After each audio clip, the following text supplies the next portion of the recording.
ഇൻസ്റ്റൻസുമാണ്. അതായത് different kind of അല്ലെങ്കിൽ worst case അല്ലെങ്കിൽ ഡിഫറെൻറ്റ് സിനാരിയോയിൽ യൂസ് ചെയ്യാൻ പറ്റുന്ന ഇൻപുട്ട് ഫീൽഡ് വേണം. അപ്പോൾ അതൊന്നായിരിക്കും നമുക്ക് ഹിൻഡ് വരിക, എററായിട്ടുള്ള ഇൻപുട്ട് ഫീൽഡ്, സബ്മിറ്റ് ചെയ്യുമ്പോൾ എറർ വരിക, അല്ലെങ്കിൽ നമുക്ക് റോങ് ആയിട്ടുള്ള ടെക്സ്റ്റ് അടിക്കുമ്പോഴുള്ള വാലിഡേഷൻ കാണിക്കുക. അപ്പോൾ അങ്ങനത്തെ ഡിഫറെൻറ്റ് കേസസുള്ള ഇൻപുട്ട് ഫീൽഡ് നമുക്ക് കൊടുക്കണമെന്നുണ്ടെങ്കിൽ അത് നമുക്ക് ഇപ്പോൾ എക്സ്ടിയിലോ അല്ലെങ്കിൽ വേറെ ടൂൾസിലോ നമ്മളെന്താ ചെയ്യുക, നമ്മളത് ഡിഫറെൻ്റായിട്ട് ക്രിയേറ്റ് ചെയ്യണം, ഡിഫറെൻറ്റ് കോമ്പണൻ്റ് ആക്കി ക്രിയേറ്റ് ചെയ്യണം, എന്നിട്ട് വേണം റീയൂസ് ചെയ്യാൻ. പക്ഷേ ഫിഗ്മയിലുള്ള യൂസ് എന്ന് പറയുന്നത് നമുക്ക് ഒരു എന്താ പറയുക, ഒരു കോമ്പണൻ്റ് അല്ലെങ്കിൽ ഒരു ഇത് ക്രിയേറ്റ് ചെയ്ത് കഴിഞ്ഞാൽ നമുക്കതിനെ കോമ്പണൻ്റ് ചെയ്യാം. അത് make A component, create component കൊടുക്കുക. ക്രിയേറ്റ് കോമ്പണൻ്റ് കൊടുത്തു കഴിഞ്ഞാൽ ഇതൊരു കോമ്പണൻ്റ് ആയിട്ടാണുള്ളത്. ഈ കോമ്പണൻറ്റിനെ നമുക്ക് ഇൻസ്റ്റൻസ് ആയിട്ട് ക്രിയേറ്റ് ചെയ്യാം. ഇൻസ്റ്റൻറ്റ് മീൻസ് അതിൻ്റെ variant, different kind of variants നമുക്ക് ക്രിയേറ്റ് ചെയ്യാൻ പറ്റും. നമ്മൾ ചെയ്യാൻ പോകുന്നതാണ്. അപ്പം ഇതൊരു നോർമൽ ഇൻപുട്ട് ഫീൽഡാണ്, ഡിഫാൾട്ടാണ്. അപ്പോൾ നമുക്കതിന് പേര് കൊടുക്കാം. ദിസ് ഈസ് ഡിഫോൾട്ടായിട്ടുള്ള ഇൻപുട്ട് ഫീൽഡാണിത്. ഇനി ഇതിൻ്റെ ഇൻസ്റ്റൻസ്, അതായത് വേരിയൻറ്റ് നിങ്ങൾക്ക് കാണാം, വേരിയൻ്റ് ഇവിടെ കാണാം. ഇതിൽ ക്ലിക്ക് ചെയ്ത് കഴിഞ്ഞാൽ അതിൻ്റെ ഒരു വേരിയൻറ്റ് ജനറേറ്റ് ആയി, കണ്ടോ, വേരിയൻറ്റ് 2. അപ്പം ഇതിൽ നിങ്ങൾക്ക് വേണ്ട വേരിയൻറ്റ് ഇതിൽ ആഡ് ചെയ്യാം. അപ്പം ഞാൻ ഇൻപുട്ട് ലേബൽ ടെക്സ്റ്റ് ഉണ്ട്, ഇതിൽ ഞാൻ ഹിൻഡ് കൊടുക്കാൻ പോവാണ്. ഹിൻഡ് എന്ന് പറയുമ്പോൾ നമുക്കിപ്പം ഇപ്പോൾ 100 വേർഡ്സ് അല്ലെങ്കിൽ അങ്ങനത്തെ ഒക്കെ കാര്യങ്ങളുണ്ടല്ലോ, അപ്പോൾ അതിന് വേണ്ടിയിട്ടുള്ള ഒരു ഫീൽഡാണെന്ന് വിചാരിക്കുക. അപ്പം ഇതിൽ എനിക്ക് ഡബിൾ ക്ലിക്ക് ചെയ്ത് കഴിഞ്ഞിട്ട് ഞാൻ ഈ പ്ലേസ് ഹോൾഡറിനെ ഡ്യൂപ്ലിക്കേറ്റ് ചെയ്ത് എന്നിട്ട് ഞാൻ എന്താക്കി ഇവിടെ കൊണ്ടുവച്ചു. ഇവിടെ എനിക്ക് ആഡ് ചെയ്യും. അതായത് ഹിൻഡ്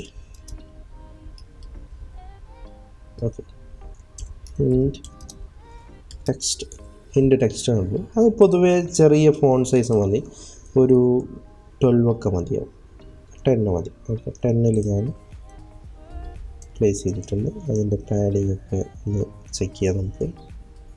4px ആണ്, 5px, 6px കൊടുത്തിട്ടുണ്ട്. Okay, 6px. ഓക്കെ, അപ്പം ഇതിന് ഞാൻ കുറച്ച് താഴോട്ട് കാണാം. ഓക്കെ, അപ്പോൾ ഇതെന്ന് പറയുന്ന രണ്ടാമത്തെ വേരിയൻ്റാണ്. ഈ കാണാം, ഹിൻഡ് ഉണ്ട്, ഇതുണ്ട്. ഇനി എനിക്ക് മൂന്നാമതൊരു വേരിയൻ്റ് വേണം. അപ്പോൾ മൂന്നാമത് വേരിയൻറ്റിൽ ഞാൻ എന്താ ചെയ്യുന്നതെന്ന് വെച്ച് കഴിഞ്ഞാൽ ഇത് സെലക്ട് ചെയ്യുക. എന്നിട്ട് ഇവിടെ നിങ്ങൾക്ക് ഓവർ ചെയ്യുമ്പോൾ പ്ലസ് അതിന് വരും. അത് ക്ലിക്ക് ചെയ്ത് കഴിഞ്ഞാൽ മൂന്നാമത്തെ വേരിയൻറ്റ് ജനറേറ്റ് ആവും. ഓക്കെ, അപ്പോൾ ഇതുമാണെങ്കിൽ കുറച്ച് താഴോട്ടൊക്കെ ആക്കണമെന്നുണ്ടെങ്കിൽ താഴോട്ടൊക്കെ ആക്കാം. അത് നിങ്ങളെ ഇഷ്ടം പോലെ ക്രിയേറ്റ് ചെയ്യാം. മൂന്നാമത്തെ വേരിയൻറ്റിൽ ഞാൻ ചെയ്യാൻ പോകുന്നത് എന്താണെന്ന് വെച്ച് കഴിഞ്ഞാൽ നമുക്ക് ലേബൽ ടെക്സ്റ്റ് ഉണ്ട്, ഹിൻഡ് ഉണ്ട്.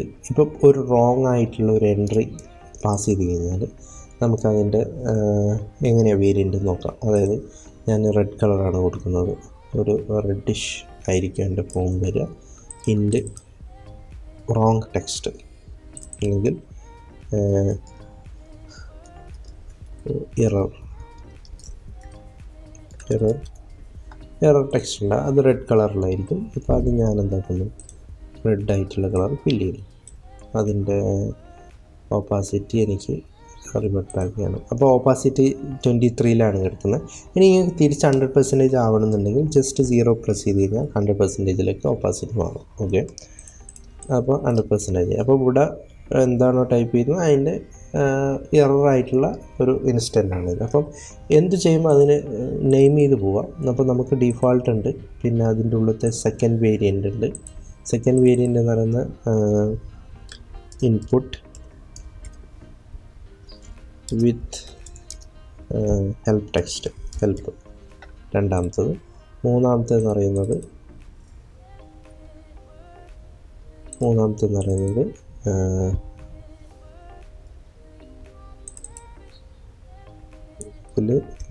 ഈക്വൽ ടു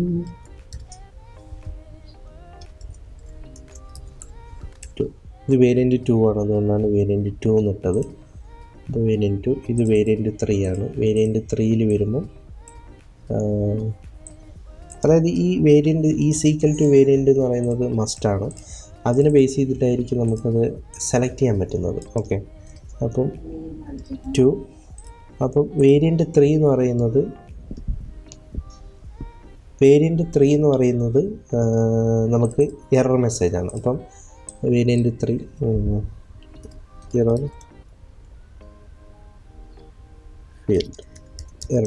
എറർ ഫീൽഡാണ് വേരിയൻറ്റ് 3. ഓക്കെ, അപ്പം ഓക്കെ വേരിയൻറ്റ് 3. അപ്പം 3 വേരിയൻ്റാണ് നമ്മൾ ക്രിയേറ്റ് ചെയ്തിരിക്കുന്നത്. ഓക്കെ, അപ്പം ഇതുപോലെ നിങ്ങൾക്ക് ഡിഫറെൻറ്റ് വേരിയൻറ്റ് അല്ലെങ്കിൽ ഡിഫറെൻറ്റ് ഇൻസ്റ്റൻസ് നിങ്ങൾക്ക് ക്രിയേറ്റ് ചെയ്യാം. അപ്പം ഒരു കോമ്പണൻറ്റ് തന്നെ ഡിഫറെൻറ്റ് ഇൻസ്റ്റൻ്റാണ് ഇപ്പം നമ്മൾ ക്രിയേറ്റ് ചെയ്തിരിക്കുന്നത്. ഓക്കെ, അപ്പം ഇതുപോലെ തന്നെയാണ് റേഡിയോ ബട്ടൺ അല്ലെങ്കിൽ check box, normal buttons, different kind of forms, search, modals. അപ്പോൾ എന്തും നമുക്ക് കോമ്പണൻറ്റ് ക്രിയേറ്റ് ചെയ്യുമ്പോൾ ഇതുപോലെ ഇൻസ്റ്റൻറ്റ് അല്ലെങ്കിൽ അതിൻ്റെ വേരിയൻറ്റ് നമുക്ക് ഒരു കോമ്പണൻറ്റിൻ്റെ ഉള്ളിൽ തന്നെ ക്രിയേറ്റ് ചെയ്യാം. അപ്പോൾ ഇങ്ങനെ ക്രിയേറ്റ് ചെയ്ത് വെച്ചാലുള്ള ഗുണം എന്താണെന്ന് വെച്ച് കഴിഞ്ഞാൽ നമ്മൾ എപ്പോഴും നമ്മൾ ചെയ്യുമ്പോൾ ഇപ്പോൾ ഒരു പ്രൊജക്റ്റ് ചെയ്യുമ്പോൾ നമ്മൾ പേജസിൽ കോമ്പണൻ്റ് എന്ന് പറഞ്ഞിട്ട് നമ്മൾ പേജ് ക്രിയേറ്റ് ചെയ്യും. കോമ്പോണൻറ്റ്, ഓക്കെ, കോമ്പോണൻറ്റ്സ് എന്ന് പറഞ്ഞിട്ട് ക്രിയേറ്റ് ചെയ്യും.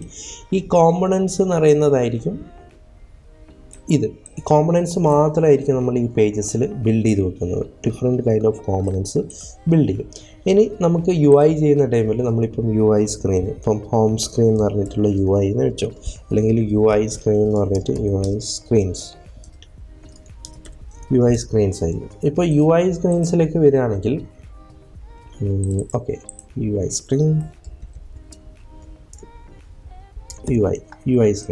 സ്ക്രീൻസിൽ വരികയാണെങ്കിൽ ഞാനിപ്പോൾ ഒരു ഫ്രെയിം എടുക്കുകയാണ്, ഒരു മൊബൈൽ ആപ്പ് ചെയ്യാമെന്ന് വിചാരിക്കും. ഓക്കെ, അപ്പോൾ 13 പ്രോൻ്റെ അല്ലെങ്കിൽ 13ൻ്റെ സ്ക്രീൻസ് എടുത്തു.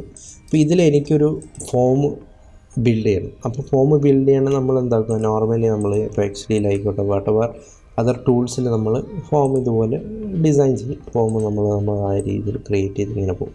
അപ്പോൾ അതിന് പകരം നമ്മൾ ഒരു ബൾക്ക് ഓഫ് കോമ്പണൻറ്റ്സ് ഓൾറെഡി നമ്മൾ ക്രിയേറ്റ് ചെയ്ത് വെച്ചിട്ടുണ്ടെങ്കിൽ, അതായത് UI കോമ്പണൻസുകൾ നമ്മൾ ഇങ്ങനെ ക്രിയേറ്റ് ചെയ്ത് ഒരു UI കിറ്റ് പോലെ നമ്മൾ ഉണ്ടാക്കി വെച്ചാലുള്ള ബെനിഫിറ്റ് എന്താണെന്ന് വെച്ച് കഴിഞ്ഞാൽ, നമ്മൾ ആപ്പ് ചെയ്യുന്ന ടൈമിൽ UI ഡിസൈൻ ചെയ്യുന്ന ടൈമിൽ നമുക്ക് മുകളിൽ കാണാൻ അസറ്റ്സ് പോയി കഴിഞ്ഞാൽ നിങ്ങൾക്ക് കാണാം ഇതിൽ കോമ്പണൻസ് കാണാം.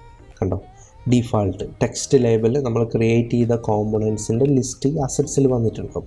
അപ്പോൾ ഈ അസറ്റ്സിൽ നിന്ന് ജസ്റ്റ് ഡ്രാഗ് ചെയ്ത് ഇങ്ങോട്ടേക്ക് വലിച്ചിട്ട് കഴിഞ്ഞാൽ നമുക്ക് ഇൻപുട്ട് ഫീൽഡ് വന്നിട്ടുണ്ട്. കണ്ടോ, ഇൻപുട്ട് ഫീൽഡ് വന്നിട്ടുണ്ട്. അപ്പോൾ ഇത് ഞാൻ കുറച്ച് ചെറുതാക്കാം, കാരണം നമ്മൾ നിങ്ങൾക്ക് കാണാൻ വേണ്ടി സൈസ് വലുതാണ് എടുത്തത്. അപ്പോൾ കുറച്ച് ഞാൻ ചെറുതാക്കി വെച്ചിട്ടുണ്ട്. ഓക്കെ, ഇപ്പോൾ ഇൻപുട്ട് ഫീൽഡ് ഞാൻ ആഡ് ചെയ്തു. ഓക്കെ, ഇനി നമ്മൾക്ക് എന്തെങ്കിലും ടെക്സ്റ്റ് ആഡ് ചെയ്യണമെങ്കിൽ നമുക്കിവിടെ ടെക്സ്റ്റ് ആഡ് ചെയ്യാം. ഇപ്പം full name, for example full name കണ്ടോ. ഓക്കെ, ഫുൾ നെയിം അങ്ങനെ എഴുതാം. ഇനിയിപ്പോൾ എനിക്ക് വേറൊരു ഫീൽഡ് വേണമെന്നുണ്ടെങ്കിൽ നമുക്ക് ഇതിൻ്റെ കോപ്പി എടുക്കാം. ഓക്കെ, അപ്പം അത് നമുക്കൊരു ഡിഫറെൻറ്റ് മെത്തേഡ് അല്ലെങ്കിൽ വേരിയേഷൻ കാണണമെന്നുണ്ടെങ്കിൽ നമുക്ക് അത് കാണിക്കാം. ഇനിയിപ്പോൾ ഇതിൻ്റെ തന്നെ നമ്മൾ നേരത്തെ ഡിഫറെൻറ്റ് സിനാരിയോ ക്രിയേറ്റ് ചെയ്തിട്ടുണ്ട്. അപ്പം ആ സിനാരിയോ കാണിക്കണമെന്നുണ്ടെങ്കിൽ നമുക്കിവിടെ കാണാം ഡിഫാൾട്ട് എന്ന് പറയുന്ന ഇതാണ്. ഡിഫാൾട്ട് എന്ന് പറയുന്ന പ്രോപ്പർട്ടിയിൽ ഡിഫാൾട്ടാണ് ഇവിടെ ഉള്ളത്. ഇനിയിപ്പോൾ എനിക്ക് എറർ വേണം എന്നുണ്ടെങ്കിൽ അത് വേറെ ആയിരിക്കും. കണ്ടോ, വേരിയൻറ്റ് 2, വേരിയൻറ്റ് 3. അപ്പം അതിങ്ങനെ ഇവിടെ ജനറേറ്റ് ചെയ്തിട്ടുണ്ട്. അപ്പോൾ നമുക്ക് ഇവിടുന്ന് തന്നെ സ്വിച്ച് ചെയ്യാം. നമ്മൾ പുതിയ ക്രിയേറ്റ് ചെയ്യേണ്ട ആവശ്യമില്ല. നമുക്ക് വേണമെന്നുണ്ടെങ്കിൽ വേരിയൻറ്റ് 3 ഇട്ട് കൊടുക്കാം. അപ്പം ഇങ്ങനെയാണ് ഇതിൻ്റെ യൂസേജ്. അപ്പോൾ നമുക്കത് ഡിഫറെൻറ്റ് ഇതിൽ നമുക്കത് യൂസ് ചെയ്യാം. അപ്പം ഒറ്റൊരു കോമ്പണൻറ്റിൽ എഡിറ്റ് ചെയ്താൽ മതി. അപ്പോൾ എനിക്കിപ്പോൾ ഇതിൻ്റെ ടെക്സ്റ്റിൻ്റെ കളർ മാറ്റണമെന്നുണ്ടെങ്കിൽ നമ്മളിവിടെ മാറ്റുന്നതിന് പകരം, ഇപ്പോൾ കോമൺ ആയിട്ട് എല്ലായിടെയും നമുക്ക് മാറ്റണമെന്നുണ്ട്, ഇവിടെ മാറ്റുന്നതിന് പകരം കോമ്പണൻറ്റ് പോവുക, കോമ്പണൻറ്റിലെ ലേബലിൻ്റെ കളർ മാറ്റാം. ലേബലിൻ്റെ കളർ ഞാൻ ഒരു ബ്ലൂയിഷ് ആക്കി. ഓക്കെ, എല്ലാം ബ്ലൂയിഷ് ആക്കാണ്. ഇവിടെ വന്നു, എല്ലാം ഞാൻ ബ്ലൂയിഷ് ആക്കി കഴിഞ്ഞാൽ ഇനി എനിക്ക് UI പോയി കഴിഞ്ഞാൽ അവിടെ ബ്ലൂ ആയി. അപ്പം നമുക്കൊരു കോമ്പണൻറ്റ് വൈസ് ചെയ്തിട്ട് നമുക്ക് എന്താക്കാം, UI ബിൽഡ് ചെയ്യാം. ഇപ്പോൾ കോമ്പണൻറ്റിൽ എഡിറ്റ് ചെയ്താൽ മതി, ഡിസൈനിൽ എഡിറ്റ് ചെയ്യേണ്ട. അപ്പം ശരിക്ക് നമ്മൾ എന്തും ചെയ്യുമ്പോൾ കോമ്പണൻറ്റ് വൈസ് ചെയ്യുക. UI ചെയ്യുമ്പോൾ കോമ്പണൻറ്റ് വൈസ് ചെയ്യുക. അപ്പോൾ നിങ്ങൾക്കത് റീയൂസ് ചെയ്യാനും അത് കസ്റ്റമൈസ് ചെയ്യാനും വളരെ ഹെൽപ്ഫുള്ളായിരിക്കും. അത് വളരെ ഈസി ആയിട്ട് നിങ്ങൾക്ക് ഹാൻഡിൽ ചെയ്യാൻ പറ്റും, എത്ര വലിയ പ്രൊജക്റ്റ് ആണെങ്കിലും. അപ്പോൾ അതിനാണ് നമ്മൾ ഈ കോമ്പണൻറ്റ് വൈസ് വർക്ക് ചെയ്യുന്നത്. അപ്പോൾ കോമ്പണൻറ്റിൻ്റെ വേരിയേഷനും കോമ്പണൻറ്റിൻ്റെ എൻഹാൻസ്മെൻറ്റും ഒക്കെ ആയിരിക്കും നിങ്ങൾക്ക് ഫ്യൂച്ചറിൽ ചെയ്യേണ്ടി വരിക. അപ്പം ഈ സ്ക്രീൻ ലേഔട്ടും കാര്യങ്ങളൊക്കെ നമുക്ക് നോർമലി ചെയ്യാം. അല്ലാതെ ഇതുപോലെ കോമ്പണൻസുകൾ നിങ്ങൾ, അതായത് അസറ്റ്സുകൾ, buttons, radio button, input fields, മോഡൽസുകൾ, ഹെഡർ, ഫൂട്ടർ, അങ്ങനത്തെ ഒക്കെ അധികം കോമ്പണൻസ് ആയിട്ട് ക്രിയേറ്റ് ചെയ്യാൻ നോക്കുക. അപ്പോൾ കുറച്ചും കൂടി നിങ്ങളെ ടാസ്ക് എളുപ്പമാവും. ഓക്കെ, അപ്പോൾ ഈ ഒരു രീതിയിലാണ് നമ്മൾ ഫിഗ്മ യൂസ് ചെയ്തിട്ട് ഡിഫറെൻറ്റ് രീതിയിൽ അല്ലെങ്കിൽ സിമ്പിൾ മെത്തേഡ്സിൽ നമ്മൾ UI കോമ്പണൻസ് ക്രിയേറ്റ് ചെയ്യുന്നത്. അപ്പോൾ വീഡിയോ എല്ലാവർക്കും ഇഷ്ടപ്പെടുന്നതായിരുന്നു. തീർച്ചയായും ലൈക്ക് ചെയ്യുക, ഷെയർ ചെയ്യുക, അതുപോലെ മാക്സിമം ഫ്രണ്ട്സിലേക്ക് എത്തിക്കുക. അപ്പം നെക്സ്റ്റ് ടോപ്പിക്കായിട്ട് നമുക്ക് നെക്സ്റ്റ് വീക്കിൽ കാണാം. See you, bye guys.